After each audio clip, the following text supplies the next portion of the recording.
Yeah? Not too tired, not too sleepy? Okay, good. Hope you had a great time last night. Thank you. So thank you, Alan. It was a great presentation. It's great to have Disney as one of our customers. So you mentioned big data. So we work with Disney on a lot of use cases around big data and, of course, analytics. So it's really great. And he said one thing that really stuck out for me was that we have a lot of data, but we don't know what to do with all of that data. So I think hopefully with my little presentation today, you'll get a bit of an idea what we can do, what is the journey to pervasive analytics. Great, so let's start. And before I start, just one thing, you might wonder, where's my accent from? I'm French-Canadian from Montreal, so that answers your question. Usually that's something people get stuck for the presentation. All right. So what we're seeing right now in the market is something really interesting is going on is a lot of these companies, and you might have seen that online, is a lot of these companies are actually using data in a tremendous way. So they're pretty small companies in terms of physical resources, but they actually do a lot with the data, and they're being valued in the billions of dollars. So Uber is the largest company. They don't own any taxis. Facebook, they have a lot of content, but actually do not create it themselves. So I think it's really interesting what's starting to happen is all these companies are doing a lot of analytics, a lot of work with data and big data, and they're one of the most profitable companies in the world. So I think everybody wants to be one of those companies up there. Our relationship with data is changing. That's something that is very clear with my customers today, is the data is very important to companies. They feel, like Alan said, they have a lot of data. They don't know what to do with the data. And part of my job is to kind of find the use cases and see how we can use that data and bring value. There's tremendous amount of value with the data, and it's kind of a journey that we walk, crawl, and run. Crawl, walk, run, sorry. So the three trends we see where the data is really growing is one is with instrumentation. So we're measuring everything right now. So I'm walking right now with my phone. It's telling me how many steps I'm taking. So that's one thing. So everything we do right now is being measured. There are sensors everywhere. I work with customers in San Diego, medical equipment. So all their medical equipment is being monitored in real time. If there's any defect, it will send out a replacement part. Trains, same thing. So everything right now, airplanes, is being measured, and that creates tremendous amount of data. So traditionally, data was created by applications. Now it's being created by sensors, machine. The Internet of Things also is something that's coming up pretty quickly. So we're measuring everything every day. And we also want, the customers are asking for very specific personalization of their experience, right? So they shouldn't expect that they will get targeted ads, targeted information. So we should know when they're walking in the mall, in the property, we should know they're nearby. We should send them an alert, hey, come to our store. We have a 20% discount for you. So they're expecting that kind of level of personalization today, but not at the cost of privacy, right? So security is one big important aspect, and customers are wary sometimes to give too much information. So that's something we'll talk about, security and privacy. And the third thing is, businesses are becoming more and more data-driven. And what I mean by that is their focus, their business is actually being based now on data, not so much actual product. It's really the data that they drive. So the whole information technology, industry is really around data, being agile to embrace new methods. So companies like Google, Facebook are very agile. That's what Alan was saying. Disney is sometimes seen as an older company. That's not the case for them, for sure, but really being data-driven is very important. The main areas, I'm not going to walk through all of them, but some of the main areas that I see my customers talk about, one of them is really the customer 360. So what's happening right now, we have a lot of OLTP systems, a lot of very specific transactional systems that have been built over the years to answer certain questions, but all these systems are very siloed. So for the first use case we often talk about is really customer 360. Can we get a view of the customer from the finance department, their different departments within the company? Can we get a 360-degree view for that? I'm working with Paramount. We're working on reducing customer churn, right? So we want to make sure that they will not go to some other provider. Same thing with conversion rate, improving product quality.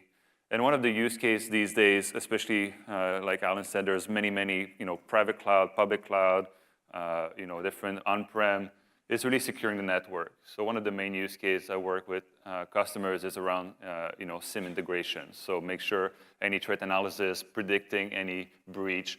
We can just think about Target, all the different, Sony, all the different acts that happened recently. We have a lot of data that it has to be extremely secure, otherwise it can bring down your business. So retaining data for compliance is another big one too. So the journey is not easy, that's for sure, let me tell you that. It's not an easy journey. Everybody wants to do something with big data, with analytics, but the journey is not easy. And hopefully that's where we can come in and help you.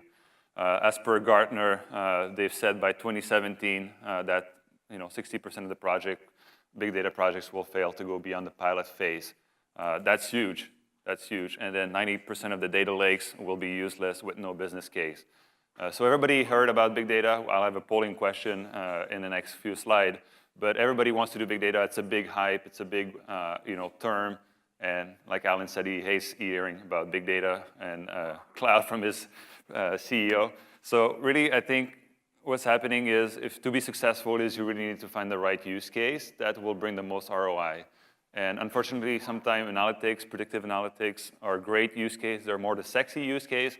But they're the hardest to prove. And to even do those use cases, you actually need to bring the data in. You need to do some transformation. And then third step is where you can do the analytics. So that's kind of like the crawl, walk, run approach to make sure you guys are successful. So 3 things we're seeing to really be successful is you need the right team, the right architecture, and you have to be agile. You're not going to build everything like in the waterfall process where you spend 3 years architecting your platform. By that time, new technologies will have already come up, and then your architecture will be outdated. So the first thing, and that's I think where most companies make the mistake, is they focus too much on IT. So they have the IT buying the big data project. They do all the nice, buying all the 100 servers. They install Hadoop. They do, people will come. They will use our platform. And unfortunately, it doesn't work like that. So really, to be successful, yes, you need IT. To create your secure environment and work with all of your data, your pipeline, ETL, and merge that into the big data hub. What's happening is you also need a data team. We had some questions around, we need data scientists. That's, I think, the highest skill in demand right now. Even schools like Berkeley, they're charging $60,000 for online training. So it's the biggest skill right now in demand. So you really need your BI analyst that will, look at the data. We'll use different analytic techniques, do self-service BI. This is a big part of the big data analytic team. And then the third one is really the business has to buy in. If the business doesn't buy in, then it's not going to be useful for the business. So once you've done all the, the queries, the BI queries, you look at the data, you made some new insights, you really need to operationalize your queries. You need to crank out reports every day that the business can use to make their decisions. So these are really the 3 components when I work across an organization that are going to be successful. If I only work with IT, there's a bit of a red flag if it's not going to get used and supported by the business. So one of the 3 problems we're seeing right now with our customers, and you tell me if that makes sense or not, but the first one is we have limited data, right? So currently, there's no good story about how do we ingest unstructured data. And when I mean unstructured data, most people think, I'll get my tweets, my Facebook. Well, yeah, we can do that, but it's not just that. Unstructured data can mean a lot of things, and I think nothing is actually unstructured. There's some kind of structure, but it could be logs, it could be third-party data source, it could be Experian, credit information that you bring in, you purchase. A lot of different data sources, third-party data source, online properties that are not really structured in the traditional third normal form way, but you want to ingest that data and use to get more insights. And right now, that's a big problem for your current architecture because it needs to be structured. Your data warehouse, your OLAP system only understands structured data. So that's a big problem right now that we're seeing. Limited insight also. So the customers are used to get more data. They want more data to analyze, get more correlation. With the current infrastructure, we talk about different silos. The data is all over the place. What happens is people bring the data on their computer. They do some analytics. So there's all these security concerns as well that are in place, which brings me to the third point. All these data sets, credit card information, PI information should not be available to everybody, right? So the data scientist should play with the data, but it should be in some kind of anonymized, mask way.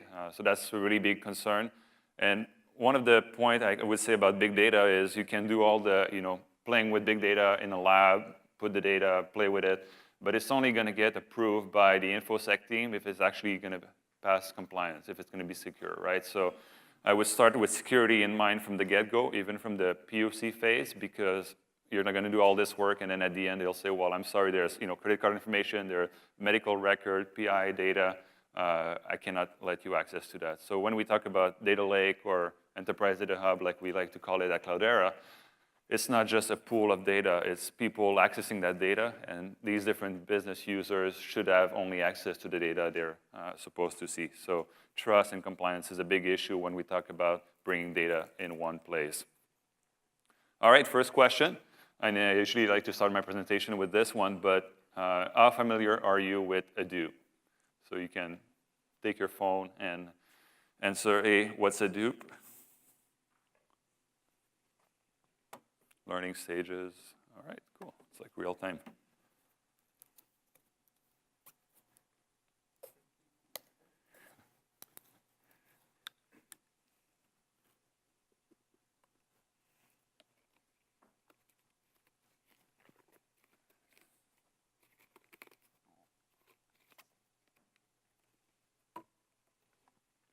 Everybody answered? All right, let's give a few more seconds.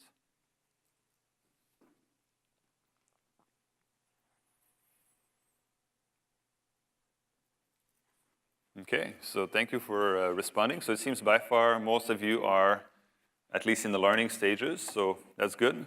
If I did this presentation last year, probably the question would be, what's Hadoop?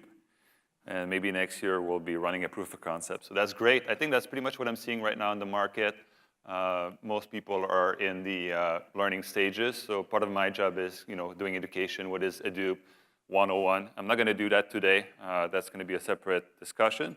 But it's really an interesting technology. And let's go a bit in the history of Hadoop. So most people, when they come to Hadoop, they tell me, we heard about Hadoop. Hadoop is, the file system, HDFS. It's MapReduce, right? So you can do batch processing overnight over large amounts of data, crunch numbers, make your ETLs faster. So that used to be true, and that's still true. That's core of Hadoop, around 2006, 2008. That's really when it started around batch processing with commodity, quote unquote, commodity servers, that scale out architecture, share nothing, with fault tolerance and the, copies and all of that. So that's the traditional Hadoop. That's what people think when they come to Hadoop is we'll do a lot of batch processing. And then over the years, you can see the stack of application has grown tremendously. So when I started my job at Cloudera in 2013, it was about 18 or so different products. And it's very interesting names, Mahal, Kafka, Solar, Pig, Hive, Zookeeper. So you really feel like it's a zoo, right? All these words. So if you know a bit, at least 5 of those names, then that means you're actually pretty good in the big data space. So what happened is why these different applications have been created on top of the Hadoop stack, which is, by the way, open source, is different use cases have arisen, or have came up over the years. And what happened is MapReduce is really good at certain problems, but it doesn't answer everything. And one of the main shift that came from the more offline to the more online is really around real-time analytics, real-time SQL.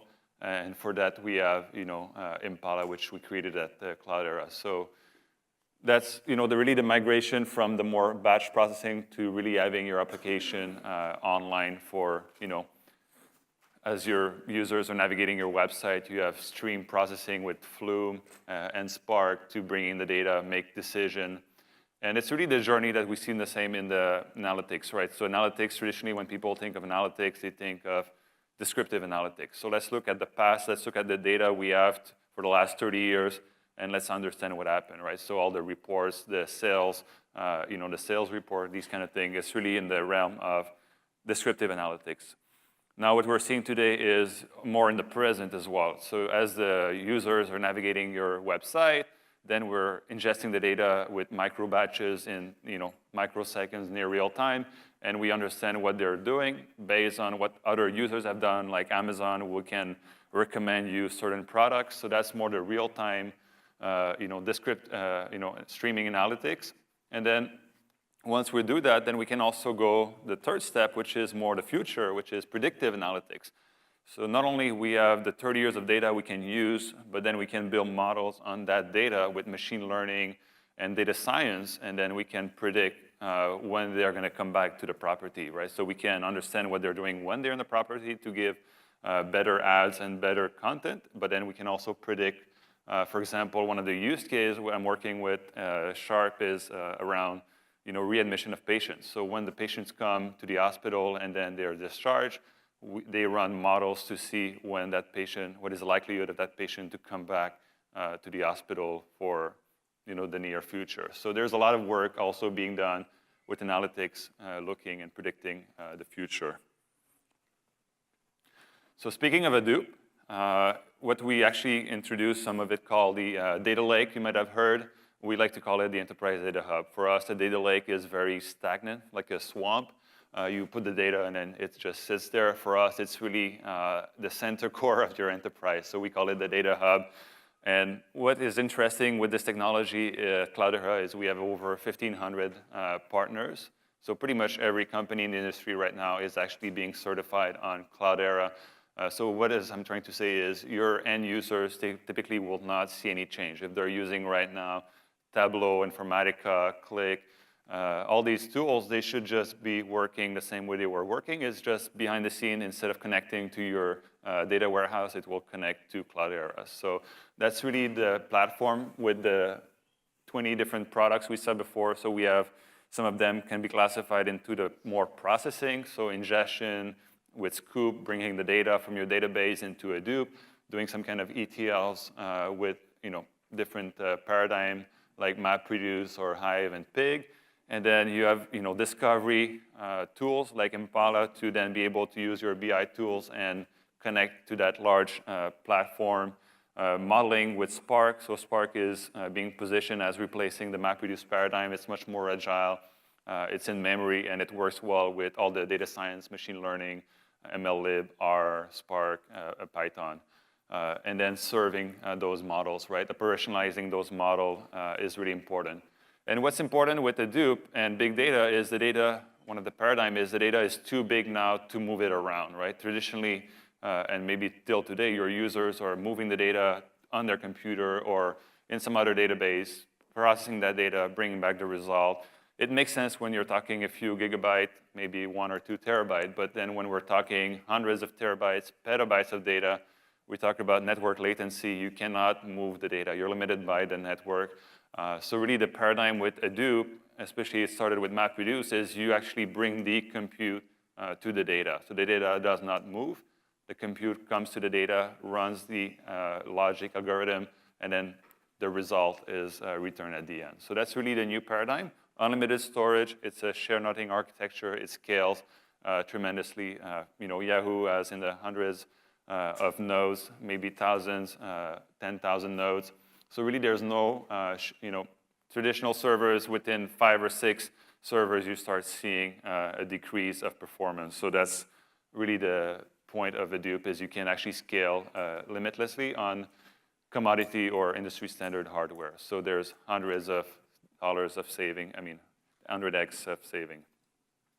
And what we're seeing our customers, when they want to go with big data, they can go on-prem. That's been 90% the case. That's how Hadoop was created. It was to run on-premise. But recently, I've had 3 customers. I helped them deploy on AWS. So the cloud is a big shift right now, especially if you're already generating data in the cloud. So where your data lives makes a big difference.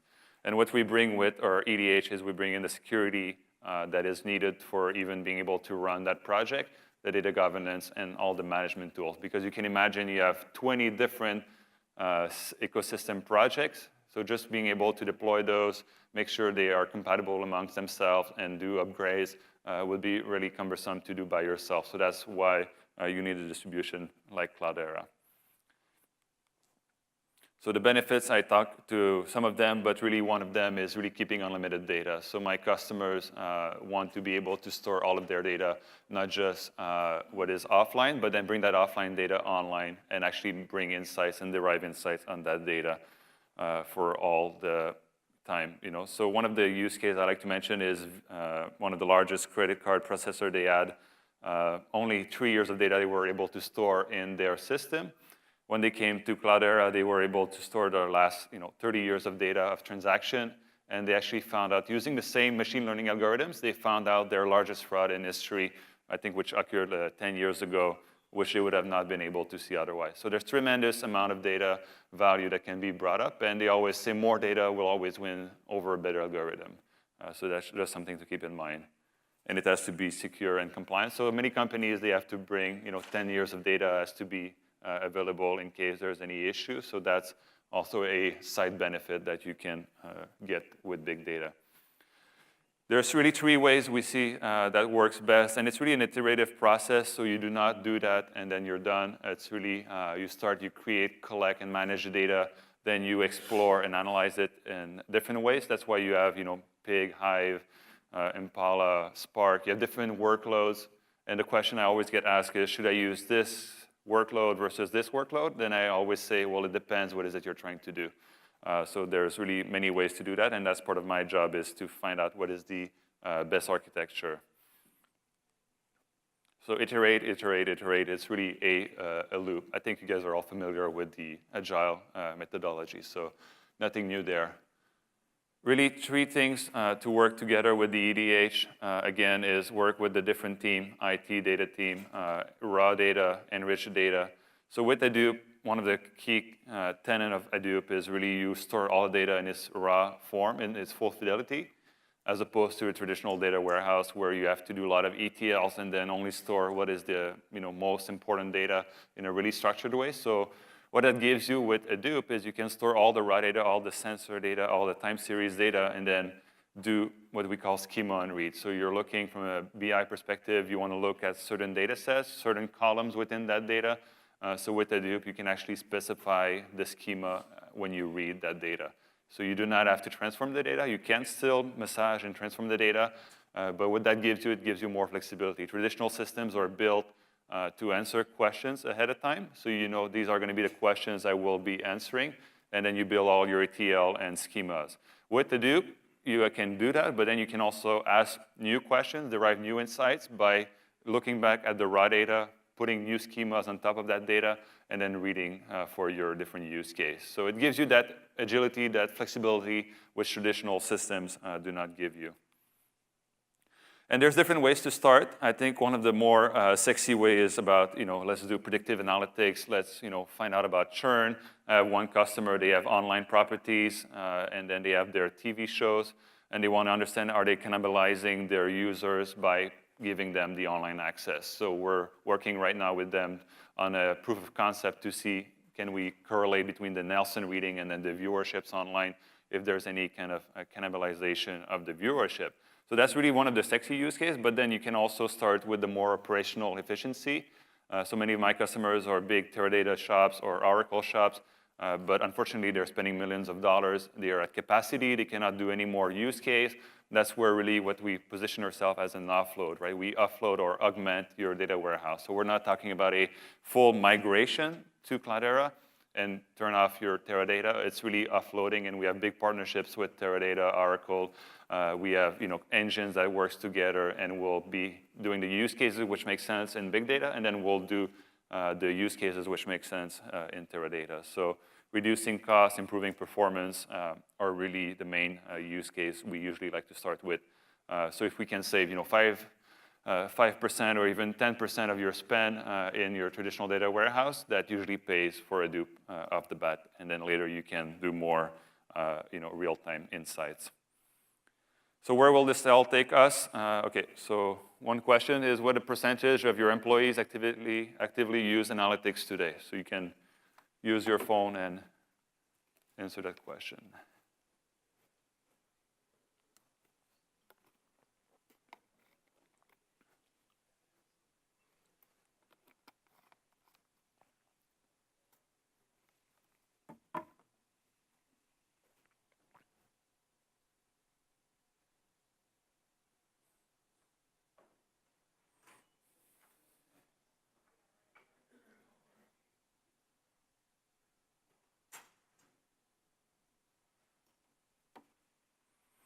Okay, so the answer seems to be about 25 to 50%, so that's pretty good. I think most of the companies I talk to are barely using analytics today, and only a few employees within the company are using analytics. So the part of the big data solution is really not only your business users have access to those analytics, but everybody across the organization can use and derive insight from that data. And analytics will become pervasive, right? That's the word, the theme today, but it is really everywhere, and it has actually become pervasive. One example of our customer is O-Power, and especially in San Diego, every day I receive alerts to reduce my use, so not turn on the AC, pretty much. So what O-Power does is similar to that. It does analytics on your electricity bill, and will provide you some insights how to actually help with reducing your use and reducing your costs. And there's many more examples like Concur for your expense reports. So it has become already pervasive for some of them. And the market, Gartner and Forrester are saying that's one of the top 10 technology trends for 2015. And why doing pervasive analytics now? You feel your organization is ready for pervasive analytics from a cultural standpoint. Example, will employees embrace analytics? So that's the question.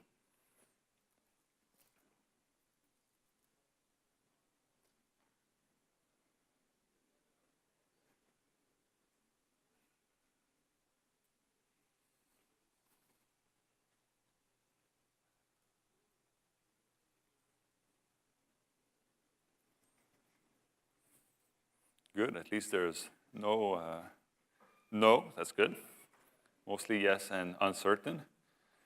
Yeah, so that's a good question, right? I mean, are we ready for pervasive analytics? And sometimes what I've seen is, the data is there. Like Alan said at Disney, the data is there, but the question is we don't know what to do. And one of the things we bring at Cloudera is that we have a great team of data scientists, which can help augment your staff or at least, find out the use case and also train your organization. So part of the big thing with Hadoop and big data, and the question was mentioned, is we really have a big push for training the workforce, right? Training your employees. It's really hard to find people outside, but technically your people already are very good at what they're doing, and it's just a matter of learning the different technologies that they might be using. So only a few people would be using Hadoop on a day-to-day basis. The rest of your users will be using their traditional ways of accessing the data, whether it's R, it's Python, whether it's Tableau, ClickView, MicroStrategy. So there's not a big, big amount of people need to be trained. Only a few that will actually play with the analytics on the big data. And what we're seeing that's fueling this opportunity, a lot of the use cases are around clickstream. So if you have a web property, you're getting a lot of information that can be captured and used. So web property, mobile properties, around clickstream, social data, all the sensor data, and then also audio and video. So we have a lot of not data centers, but calling centers where they actually record all the audio for all the calls that comes in, and then we can actually use machine learning on those data sets, all those audio transcripts, and then the next time the user calls, they can actually reroute the call to an agent that would be more, connecting with that person. If they like to talk about golf, then they might find an agent that's more social that will talk with that person around that. So the data is tremendous. It's just a matter of using that data on a platform that can support those kind of volume of data, and then building the operationalized analytics on top of that. The second thing is there's different ways, like I mentioned, to access that data. So traditionally, the MapReduce was a paradigm for Hadoop, and that meant writing Java code. And what they realized at Facebook pretty early on is it's really hard to find a business analyst that knows how to write Java. So what they did, thankfully, is they wrote something called Hive, and Hive has been now made within Cloudera as Impala for the real-time SQL. So you can actually write SQL queries in Hadoop to access your data, and that will get, if it's a Hive, it will get translated to the Java code MapReduce behind the scene. We're also doing with NoSQL database. I know I heard MongoDB. We also have HBase as part of the stack for your time series. So again, Facebook uses HBase tremendously for storing all your pictures and likes and all your friends. And then graph processing, we have also Spark. So there's different ways to access the data in the most optimal way that makes sense for the use case. And the third thing is people require analytics. People need analytics. For example, when is the last time you book a taxi or Uber and you didn't know how long it's going to take for them to pick you up, right? Now we take it for granted. We know they're going to come in 5 minutes, and we see where their car is. So people are actually relying on analytics. And it will affect major social and economic change, right? So people, companies like Facebook, they have a big data science team, Google as well, so they're trying to understand what people are doing, what people want. So it's not a small revolution, it's a big one, understanding what people want and how to optimize their business. It will make big change. And it's really a function of three things. It's the investment you're putting in, it's the people that will be working on that, and the technology, which hopefully we can provide with Cloudera. So we provide you a platform that's 100 times cheaper. We provide you services to help you get started with Hadoop. And then we have the technology, which we think can store unlimited amount of data, is secure and easily managed. And it's really across industries. There's not a single industry. Traditionally, we've seen the early adopters were more around the financial services, just because they have a lot of data. They're usually ahead in terms of technology investment. But we also have a lot of telecommunication, public sector, retail, and especially in my case in San Diego, a lot of the healthcare companies and biotech. So it's really across all industries. They are generating a lot of data, not just one industry, but across all industries. A lot of data is being generated right now and wants to be used. Marketing, they want to improve conversion, sales, more leads. Operations, they want to reduce fraud, which is a big topic in 2015. Reducing churn and increasing customer adoption. So these are some of the use cases that typically companies come to me in terms of analytics and big data. So maybe some of it can relate to your industry. And it's really, it's a cultural shift as much as a technology shift. So when I go in a meeting and I'm sitting with all the DBAs who have done, Oracle for 20, 30 years, it is a bit, intimidating. Okay, let's learn a new technology. And I think part of the shift is not just let's learn a new technology, but it's also let's embrace it and let's understand what it can do for a company and what are the potential savings and also use cases we can do. And most people, they want to see already the pervasive analytics, the predictive, but it's really a crawl, walk, run approach, right? So start with something tangible. Let's optimize your ETL jobs, which takes 80% of your data warehouse workloads. Let's start offloading that. That's something tangible, something we can work, and then let's build on that. Then let's bring all the data sources. Let's make it easier accessible. Let's make it secure. Let's stack the data. And it takes time. It's big data. It's a lot of data, different silos, especially organizations like Disney who have hundreds of different silos. It takes time, but let's start now. Let's not start in 2 years. And also lean on the experts in the community. Many people have gone through the journey already, and they can actually benefit that experience with you. Thank you. Any questions? Max Dumas, everybody. Max. Right on there. Yeah, let's see. We'll start getting some. Oops, I'm sorry. Let me come right over here.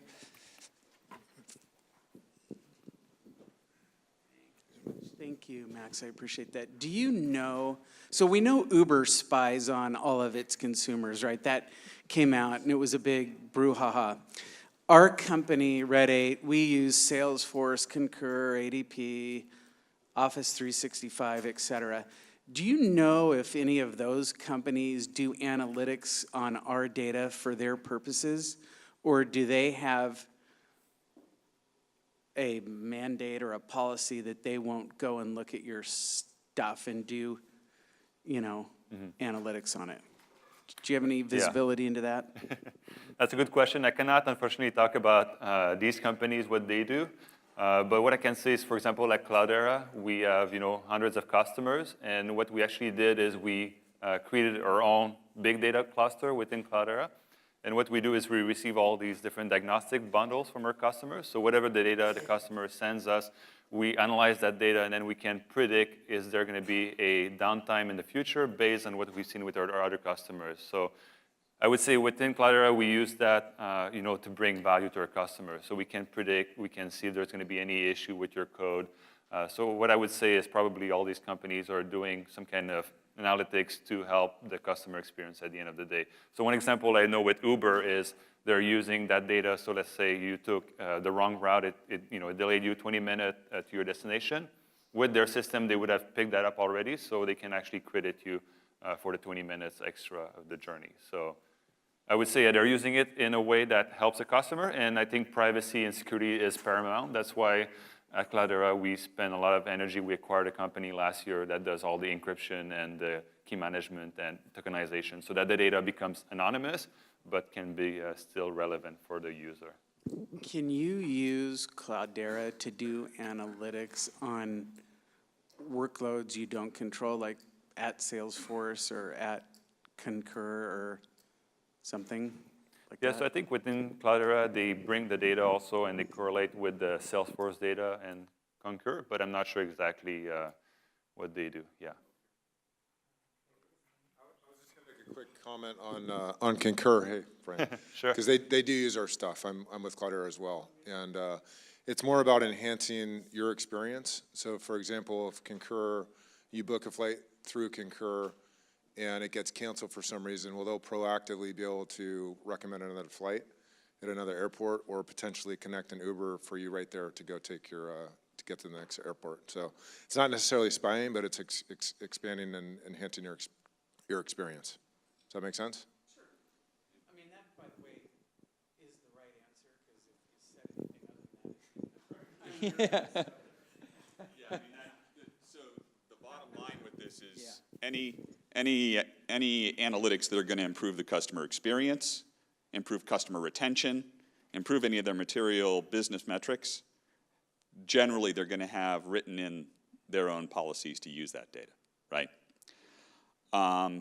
One quick plug, so customers out there, if you are interested in either Cloudera demos or Cloudera POC, Red 8, we have our own Cloudera cluster up in EC2, and we do demos quite frequently, and this is a practice we're building within the company. So wanted to throw that quick plug out there. All right, so I think I saw a few more hands up, and I might have missed them. Where are the hands? Boom, boom, boom. Look. I thought I saw a couple more. Yep, okay, here you go. This is kind of along the same lines as Richard's question, but obviously with the 50% of businesses making a business ethics error by 2018 that you were mentioning on one of your first slides, are there any resources that you're directing customers that are undertaking analytics and big data endeavors in their organizations? Are you pointing them to a business ethics forum or best practices that they can kind of adapt before they start pursuing a new line of business and investing, just to make sure that they're following appropriate guidelines? And Yeah, that's a good question. And I think for us, what we do with our platform is we try to make the data as secure as possible, right? So there's no breach, and the users who can actually see the data have been authorized to do so. So part of the technology which our competitors do not have is all around, role-based access. So different users across the industry. So maybe your admin with the root privilege, they'll be able to, restart services and do stuff like that, but they will not be able to read any of the data. Your business users, they will be able to see all of the data, but then only, not the PI data. So I think, part of our discussion with our customers are around, best practices. We have a center of excellence in Austin, Texas, which is around, data security, data governance. So maybe that's where we point them, yeah. Any other questions? Yes, any other questions? Questions, comments for Max before he leaves? Max, will you be around a little bit if somebody wants to Yeah, talk to you? Okay, Max will definitely. be around, so if you think of something, he'll be welcome to talk to you. Everybody, big hand for Max Dumas. Thank you, Thank Max.